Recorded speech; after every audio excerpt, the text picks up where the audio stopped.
Hi, this is Teddy, and today you are listening to A'shanti Gholar, President of Emerge America, and Jennifer Carroll Foy, candidate for Governor of Virginia, on Two Broads Talking Politics. Get your vaccine!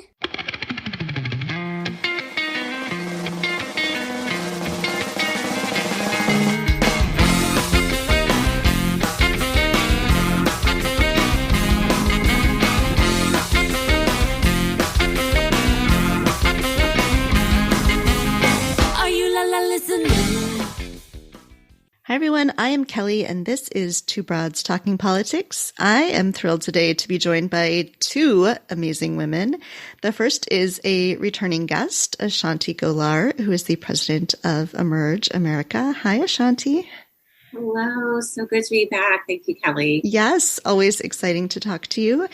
And we are joined by an Emerge alum, first-time guest on Two Broads Talking Politics, Jennifer Carroll Foy, who's running for governor of Virginia. Hi, Jennifer. Hi, Kelly. Thank you for having me. Yes. So there is just a ton we could talk about. But I want to start just by acknowledging, I know this has been a really hard week emotionally for a lot of people. The murder trial of Derek Chauvin is going on right now.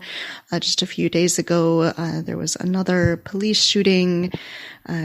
So it's been really tough. And I know, Jennifer, you posted a piece on Medium, I believe just this morning now, to your sons, talking about this time. So I just wanted to sort of give space for you to talk a little bit about that and reflect on sort of what you're thinking and feeling right now. Yeah, thank you for that question. So I have to tell you that, just another video of watching someone lose their life, it was absolutely unconscionable to me. And so, I had to, bear down, and I had to watch, what happened with Second Lieutenant Navarro. I had to, watch what happened with Dante in Minnesota. And I can tell you that I was feeling what I think most people feel. But specifically being a mom and then being a Black mom of two young Black boys, and knowing that this is a society and the environment that they're growing up in, knowing that, a traffic stop could determine whether or not my husband lives or dies, to know that those conversations I had as a young girl being told that there were some communities that I couldn't be in after dark. And those are still conversations that's having to be had because we're not all safe in safe spaces where we should be. And it doesn't matter if we're in our bedrooms asleep. It doesn't matter if we're walking to or from a store, if we have a hoodie on, if we have a uniform on. I mean, it just doesn't matter. There are no rules. And just feeling less safe in this society than I think I've ever felt in my life. But also realizing that it's been going on for a very long time. Now we just have an intimate, personal, firsthand view because people have cell phones, people have body cams, but it's been going on, since the inception of this country. It's just absolutely, upsetting to me. And just sitting down and writing this letter to my sons, to reflect on this moment, reflect on this time, and to apologize and to say, I'm sorry that this is what you have to be born into, but I'm going to do everything in my power as your mom and as the future governor of Virginia to fight to make sure that we leave a better place for you. Yeah, it was really powerful. And I think it speaks to something that I've heard you speak about before, A'shanti. I think you probably spoke about it last time we were on. This idea that nobody says anything if there's a bunch of white men running for office, that's just sort of expected. But when you have multiple people of color, multiple women of color running for office, it's like, whoa, can't have too many of those. A'shanti, can you talk to that piece a little bit, this idea that that representation is important, that getting women and women of color into office, what that can mean, and the ways that Emerge works toward that? Absolutely. So for those who aren't familiar with Emerge, we focus on recruiting and training Democratic women to run for office. We have affiliates in 27 states. Jennifer is an alum of our Emerge Virginia program. And the minute I heard about her, I knew that she was a rock star. So I'm not surprised that she is already running for governor. But as Emerge continues to grow, we have 1,000 Emerge alums in office, which is something we're so proud of. I keep getting the question, what are you going to do when they all decide to run against each other? And I always say, first, I like to say they're running for the same position because that's how people talk about it when it's men. So when it's women, they are still running for the same position. And again, no one ever says that when it's men, because it's fine for men to step up, to have diverse opinions, different backgrounds. Everyone sees that as assets that they're going to bring to the table. But when it comes to women, when it comes to people of color, we're seen as a monolith, that all women represent all women. All Black people represent all Black people. All LGBTQ people represent all LGBTQ people. They don't see us as having those diverse perspectives, those different backgrounds. And with JCF's piece that she wrote today, for me, that was a reminder about the lived experience, especially that Black women bring to the table, for her to be able to write that letter. I don't think I've ever seen anything like that done before. So it shows not only the great campaign JCF is running, but also her authenticity. She didn't have to share that with the world. That's something she could have just wrote, given to her sons or read to her sons because they're babies. So they're not going to read it. But this is why it's important that we just don't say there can only be one. But when there's also only one, that doesn't help us increase representation. And for me, I see it as just another tool that is used to hold women back and to hold people of color back and to keep us from having our rightful seats at the table. Because we also have to be honest about the fact that when we're not at the table, we don't make change. And for a lot of people, that is what they want. They do not want to see change. So this is why we do the work that we do at Emerge every day, because this is how our country gets better. When we have women like JCF in office, I have to shout out to Shara Jones, the first Black woman who's going to be mayor of St. Louis. She talks a lot about criminal justice reform. We're seeing so many women already declaring that they're going to run for office in 2022. This is the way that it should be. So I say to the women all the time, don't let people tell you, first of all, they're going to tell you, you have to wait your turn. You're not qualified. They won't vote for you. And then when you're like, you're full of it, I'm doing it anyway, they'll come with the, oh, but there's already a woman in the race. There's already someone still in the race. You can all run. The men do it all the time. We get to play by the same rules. Yeah, I love that. And Jennifer, your primary is somewhat crowded, as is the lieutenant governor primary for Virginia. Can you talk some about that, about going from what's a crowded primary in I think a great way that people have so many choices, going from that and then sort of having to flip immediately when you win that to the general election in what is a fairly competitive state still in Virginia? Absolutely. So yes, in the Virginia governor's race, there are 5 people in this race. However, I see this as a 2-person primary, and it's because we have a clear pathway to win. We're raising the money, building momentum, and we have the organizations who help bring home the win in Georgia and throughout this country of new Democratic leaders taking charge, whether they're women, people of color, millennials, who are running for office in historic numbers and helping them run and helping them win.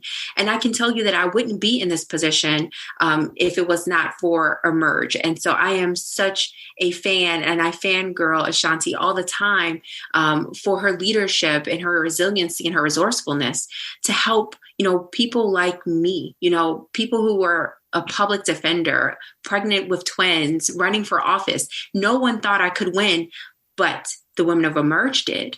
And they gave us the tools that we needed to hit the ground running, to be able to effectively fundraise, to do call time and know what that is, to know what type of heel height we need to wear, the colors that made sense. I mean, the raw honest, conversations that needed to be had, because there is very little room for error. Let's just be honest. So until women are the rule and no longer the exception, Emerge tell you we're going to be given to less and less often. And so being armed with that information, know I'm going to war, I can tell you it helped me prepare to be in this position. So even though I'm running, in this primary, I can tell you that we've raised almost $4 million.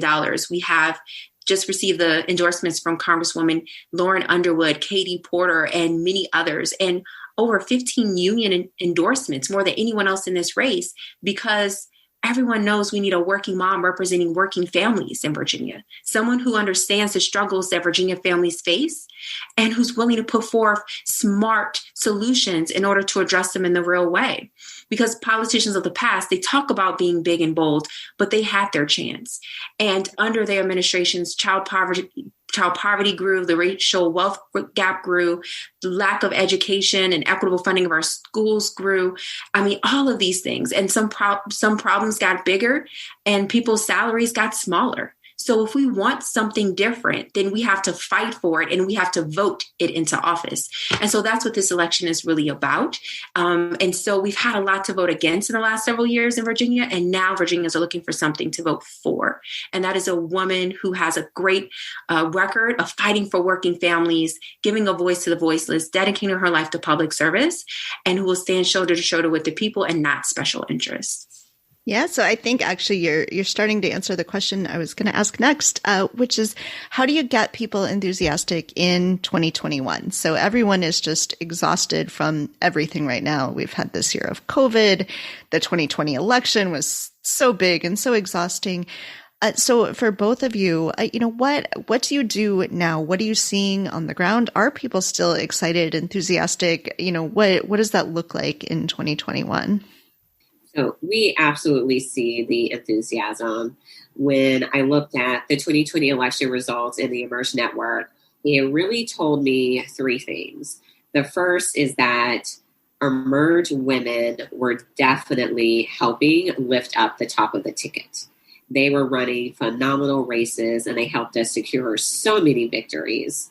The second piece is Democratic women in particular are going to be the post-Trump firewall.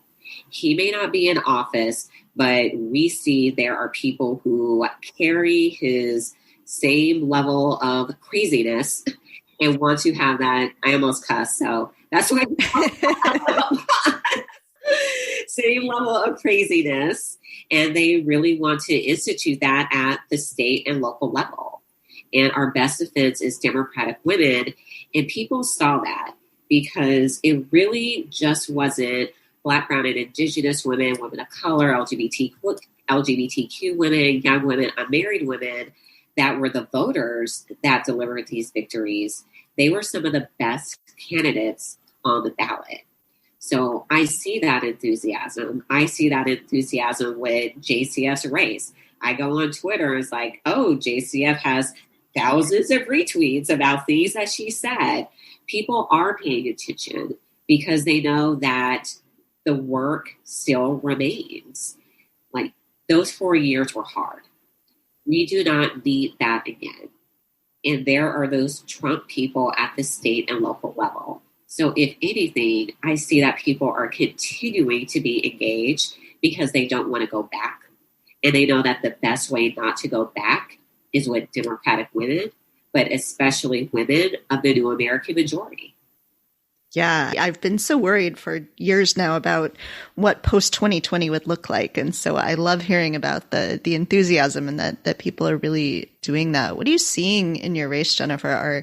As you're talking to people, as you're talking to voters, are people paying attention? Are they thinking about this race? What does that look like? So I have to be honest with you, Kelly, that in the very beginning, I have to say at the beginning of this year, voters were exhausted, donors were exhausted. People spent way more money than they anticipated in 2020 races. And let's be honest, because people's lives were on the line. And so I totally get it. But now there's been a shift. Now we have an adult in the White House. And so people are feeling a lot safer and calmer. And, those midnight tweets aren't, completely disrupting, our society and community as we know it. And so people are coming up for air and they're excited. They're excited because Virginia will be that referendum, will be that litmus test on the last election and where we're going and what people are talking about and what they want to do. And so right now, the sentiment that I'm hearing is that Virginia's ready for a new leader with a clear vision and bold ideas to move us forward. And with this racial reckoning that's happening, with the economic pandemic and working families and our essential workers and frontline workers hurting more now than ever, and people realizing how people are making $7.25. We have no paid family leave, no paid sick days for the majority of Virginians here in Virginia, and it's a problem. And so they're ready for bold transformational change to address that. And at the end of the day, let's just be honest. Like my aunt always says, if you want something done right, have a woman do it. So they are looking for women leadership in positions of power. But let me be clear. We have never had a Black woman lead this country, and we have never had a Black woman lead any state in this nation. So if we are talking about being the diverse, group and celebrating our inclusiveness, it's not enough to just thank Black women for delivering the White House, saving our democracy, but you also have to support us when we're ready to lead. And that's what, this moment is really about. It's about showing up in a real way to break one of these last glass ceilings that we have. And being one of the first women to ever graduate from Virginia Military Institute, being the first public defender ever elected to the Virginia General Assembly. I am used to breaking down these first because it has to be someone who's willing to break down barriers and blaze trails when none exist. But I can only do that if I have the movement of the people with me. And so that's why it's so important. And the relationships I built at Emerge and having, women uplifting women in a real way, I could tell you help us be best positioned to be here. So yes, there's a groundswell that's happening. There's momentum that's building and people are ready because we are just 9 short days before early voting begins in Virginia. So give us a call to action then for our listeners. How can they help you?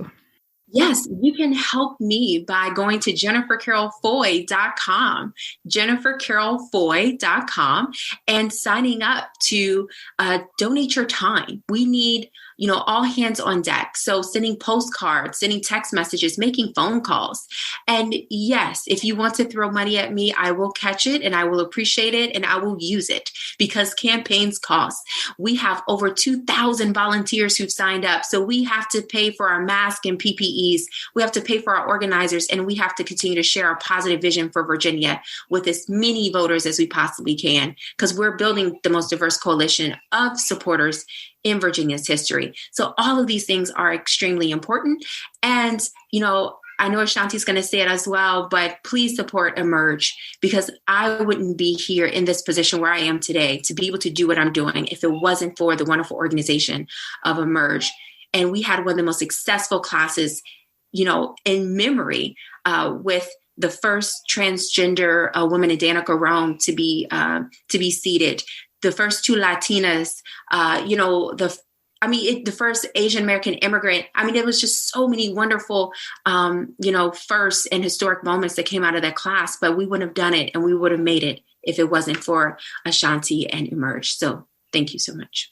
Yeah. And A'shanti, tell me what your plans this year and next year look like for Emerge and how listeners can get involved and how they can help. Well, first, I have to say one of my upcoming personal plans is I live in Virginia, so I cannot wait to vote for JCF. I'm just so excited. I will be there doing early vote, so my fellow Virginians, make sure early vote, cast that vote for JCF. But at Emerge, we are entering our next 15 years. In 2020, we celebrated our 15-year anniversary, and we have our Emerge 2035 goals. We just went super big, and that includes recruiting and training 100,000 women of the new American majority, focusing on Lift as You Climb for when our alums run for higher office, which JCF is a poster child for that. And then doing what Emerge does best, repowering political structures. making sure that we are getting women in elected office up and down the ballot, and continuing to have a focus on state houses. Republicans gained back a lot of control last cycle. So we have some work to do, but we know that it can be done because Nevada, Colorado, New Mexico, and Oregon all have chambers that are majority women, and that's due to Emerge alums. So really excited about what our future holds, and we are at emergeamerica.org. Excellent. And we will, of course, put all those links on our website as well.